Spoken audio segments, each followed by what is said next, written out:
इस समय हर साल लगभग 5 लाख बहन बेटियां गायब हो रही हैं, और ये मैं नहीं कह रहा हूं, ये गृह मंत्रालय का आंकड़ा कह रहा है।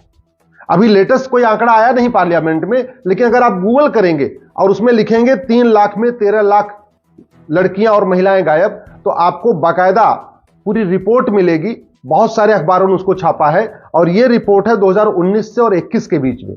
2019 से 21 यानी 3 साल के अंदर 13.25 लाख लड़कियां, महिलाएं, बहन बेटियां गायब हुई थी। यह गृह मंत्रालय ने संसद को बताया था। अब इस और 3 साल में 13.25 लाख का मतलब हर साल लगभग 4.25 लाख। अब ये 4.25 लाख की संख्या बढ़ते बढ़ते 5 लाख तक आ चुकी है, साल में 5 लाख। क्यों? क्योंकि हम नियम कानून को बदल ही नहीं रहे। हम भय बिन होय न प्रीत, जो भगवान श्री राम ने कहा, उस सिद्धांत को लागू कर ही नहीं रहे। हम भगवान कृष्ण के सिद्धांत सठे साठ्यम समाचरित को लागू ही नहीं कर रहे। हम आचार्य चाणक्य का जो सिद्धांत था कि समस्या को जड़ से खत्म करो, उस पर काम ही नहीं कर रहे। आखिर हर साल 5.25 लाख बहन बेटियां गायब हो रही हैं। कभी आपने ये सुना कि ये चीन में होता है? अरब, दुबई की बहन बेटियां क्यों नहीं गायब हो रही हैं? जापान, सिंगापुर की बहन बेटियां क्यों नहीं इतनी गायब हो रही हैं? अमेरिका, चीन, रूस और भी देश हैं, वहां इतनी ज्यादा बड़ी मात्रा में बहन बेटियां क्यों नहीं गायब हो रही हैं? और भारत में हर साल 5 लाख बहन बेटियां क्यों गायब हो रही हैं?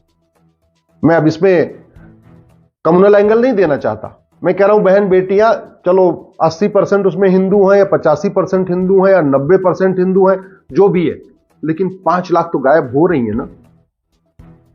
कुछ दिन पहले ही एक आंकड़ा आया था कि असम, बंगाल, पूर्वोत्तर के राज्यों से जो आदिवासी महिलाएं थी, उनके बच्चे गायब हो जा रहे थे, और सारे के सारे बच्चे मिले थे केरल में, और उनका पता चला जो लड़के थे उनका खतना कर दिया था, लड़कियों को भी कन्वर्ट कर दिया था, सबका नाम भी बदल दिया था। तो भारत में कन्वर्जन के लिए किडनैपिंग होती है, ये मामला ऑलरेडी सिद्ध हो चुका है, और केरल हाईकोर्ट ने सीबीआई जांच का ऑर्डर भी दिया था, और आज भी ये चल रहा है। क्यों चल रहा है? क्योंकि हम समस्या की चर्चा करते हैं, मूल कारण अस्थायी समाधान की नहीं। जैसे इस समय कश्मीर में नरसंहार हो गया 28 लोगों का, तो हम कश्मीर के नरसंहार की चर्चा कर रहे हैं। इसका मूल कारण क्या है, अस्थायी समाधान क्या है, उस पर चर्चा नहीं कर रहे हैं। कश्मीर में नरसंहार हुआ था, हमने काफी दिन तक टीवी में देखा, अखबारों में पढ़ा, मूल कारण क्या है, अस्थायी समाधान क्या है, इस पर कभी चर्चा नहीं की। मणिपुर में दंगा हुआ, मणिपुर में आगजनी हुई, मणिपुर में नरसंहार हुआ, हमने उसकी खूब चर्चा किया। मूल कारण क्या है, अस्थायी समाधान क्या है, इस पर चर्चा नहीं की।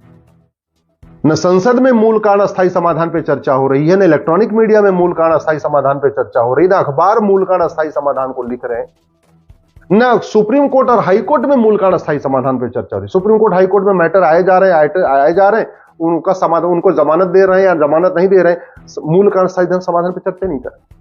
Election reform, police reform, judicial reform, administrative reform, tax reform, न इस पे संसद में चर्चा हो रही, न विधानसभा में चर्चा हो रही, न हाई कोर्ट में चर्चा हो रही, न सुप्रीम कोर्ट में चर्चा हो रही, न इलेक्ट्रॉनिक मीडिया में चर्चा हो रही, न प्रिंट मीडिया में चर्चा हो रही।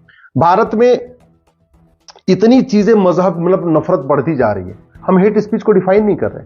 2017 में लॉ कमीशन ने जो रिपोर्ट बनाई थी, रिपोर्ट नंबर 267, उसमें उन्होंने हेट स्पीच को डिफाइन किया था। दुर्भाग्यवश आज तक हमने भारतीय न्याय संहिता में हेट स्पीच पे एक चैप्टर नहीं डाला।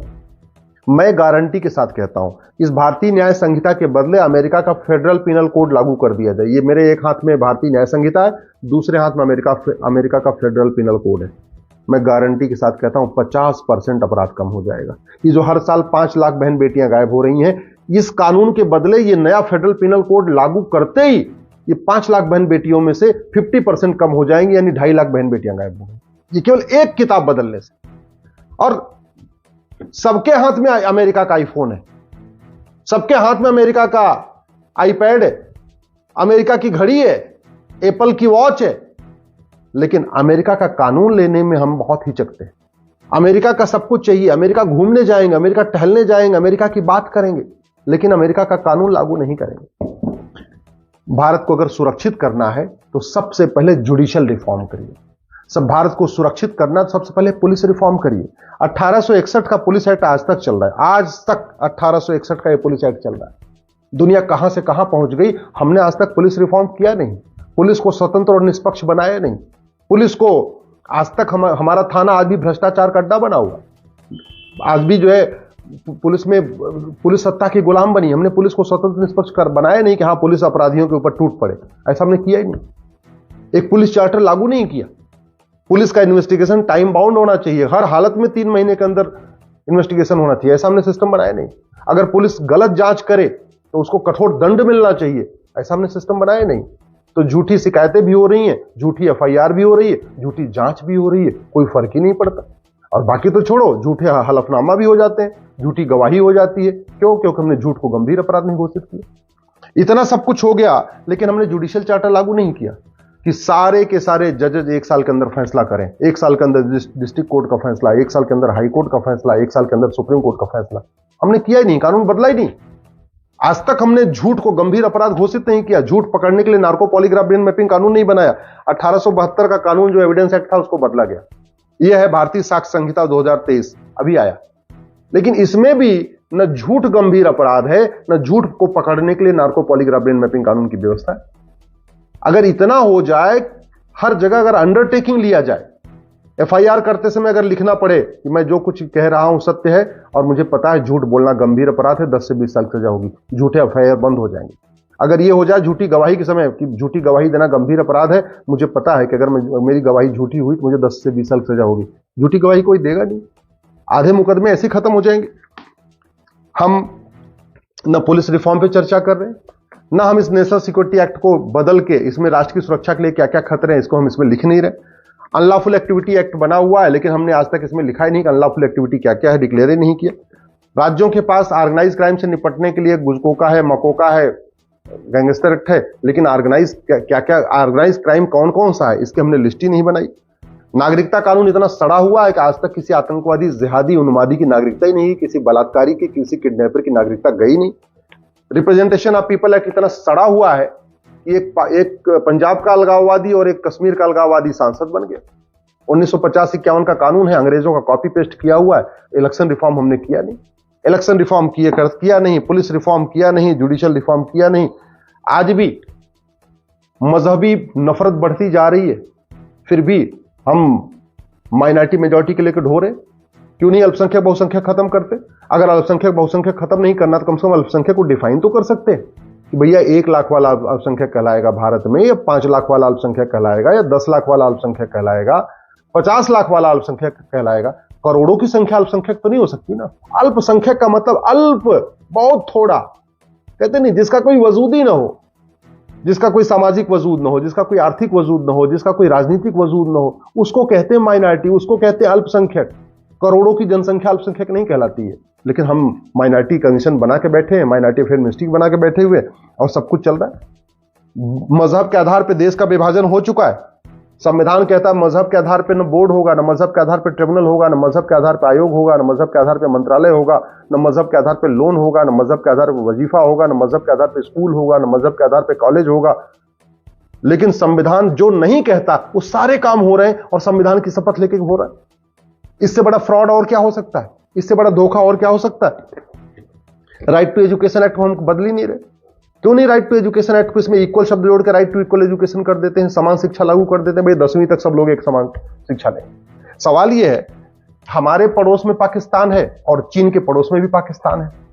हमारे यहां आतंकवाद क्यों है, चीन में आतंकवाद क्यों नहीं है? हमारे यहां इतनी ज्यादा किडनैपिंग है, चीन में इतनी किडनैपिंग क्यों नहीं है? हमारे यहां इतना घूसखोरी, कमीशनखोरी, जमाखोरी, मिलावटखोरी, कालाबाजारी है, सिंगापुर में क्यों नहीं है? हमारे यहां इतना घुसपैठ है, हमारे यहां इतना धर्मांतरण है, हमारे यहां इतना ड्रग स्मगलिंग है, हमारे यहां इतना ह्यूमन ट्रैफिकिंग है, पूरी दुनिया में तो नहीं है ना। कौन सी समस्या भारत की ऐसी समस्या है जो लाइलाज है? भारत की कौन सी समस्या वर्ल्ड वाइड है? भारत की कौन सी समस्या ऐसी है जो 5 साल में जिसका इलाज नहीं हो सकता है? आर्म्स एक्ट बनाया था, इसको हमने बदला ही नहीं। मनी लॉन्ड्रिंग एक्ट इतना सड़ा हुआ है कि हवाला कारोबार फल फूल रहा है, खूब फल फूल रहा है।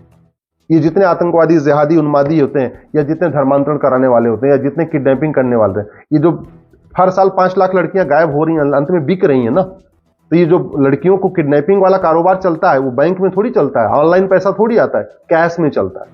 जरूरत क्या है 100 रुपए से बड़े नोट की? जरूरत क्या है 5,000 रुपए से ऊपर कैश लेन देन की? क्यों नहीं हम आधार बना रखे हैं, आधार को प्रॉपर्टी से लिंक करके चीजों को आइडेंटिफाई कर दे रहे हैं? क्यों नहीं हम, जब आधार का नाम यूनिक आइडेंटिटी है, तो हम सबके जितने भी डॉक्यूमेंट है सबका यूनिक नंबर क्यों नहीं बना देते कि भाई आधार नंबर ही पैन नंबर होगा, आधार नंबर ही आपका ड्राइविंग लाइसेंस नंबर होगा, आधार नंबर ही आपका पासपोर्ट नंबर होगा, आधार नंबर ही आपका राशन कार्ड का नंबर होगा। क्यों नहीं हम उसको यूनिक कर दे रहे? अगर हम इस आधार नंबर को हर व्यक्ति का यूनिक आइडेंटिटी डिक्लेयर कर दें, मैं कह रहा हूं 25% भ्रष्टाचार, 25% अपराध खत्म हो जाएगा। ये प्रिवेंशन ऑफ करप्शन एक्ट बना हुआ है, फिर भी अपराधी, ड्रग स्मगलर, ह्यूमन ट्रैफिकिंग करने वाले, मानव तस्करी वाले पैसा दे दे के छूटते जा रहे हैं। जजों को भी पैसा दे रहे हैं, जांच करने वालों को भी पैसा दे रहे हैं। क्यों नहीं ड्रग स्मगलिंग का कारोबार हम खत्म करने के लिए इस कानून को बदल रहे? क्यों नहीं ये बेनामी लेन देन को बंद करने के लिए हम बेनामी प्रॉपर्टी लॉ को बदल रहे? क्यों नहीं मनी लॉन्ड्रिंग, ब्लैक मनी वाला कानून जो चल रहा है इसको बदल के, जैसे दुनिया के कई देशों में काला धन, बेनामी संपत्ति, आसरी संपत्ति रखने पर फांसी दी जाती है, 100% प्रॉपर्टी जब्त की जाती है, नागरिकता खत्म की जाती है, वो कानून हम क्यों नहीं बना रहे? 5 लाख बहन बेटियां साल में गायब हो रही हैं। मैं गारंटी के साथ कहता हूं इन समस्याओं का समाधान 5 साल में हो सकता है। भारत की ऐसी कोई समस्या नहीं है जिसका इलाज 5 साल में नहीं हो सकता। भारत की कोई भी ऐसी समस्या नहीं है जिसका इलाज नहीं हो सकता और मात्र 5 साल में नहीं हो सकता। भारत की कोई भी समस्या वर्ल्ड वाइड नहीं है, विश्वव्यापी नहीं है। लेकिन जो समस्या है ना, इसको बदलने के लिए नियम कानून बदलना पड़ेगा। कलेक्टर बदलने से, थानेदार बदलने से, हवलदार बदलने से, सांसद बदलने से, विधायक बदलने से, मंत्री बदलने से, मुख्यमंत्री बदलने से कोई समस्या खत्म नहीं होगी।